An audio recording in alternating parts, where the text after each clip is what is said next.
నిత్యం చేస్తూ పూజించే భక్తి ఎంతో చూస్తున్నావుగా.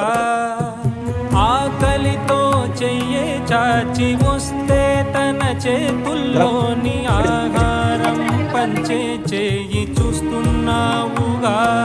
నిన్ను చూడ జనమంతా జగమంతా తిరుగుతారే, సులభంగా నిన్ను చేరే దారెవరు తెలుసుకోరే. అలంకారం అసలు లేని, అహంకారం అన్నది లేని, ఏ కళ్ళ కపటం కానరాని మనసుల్లో నువ్వే కలిసా నిన్నే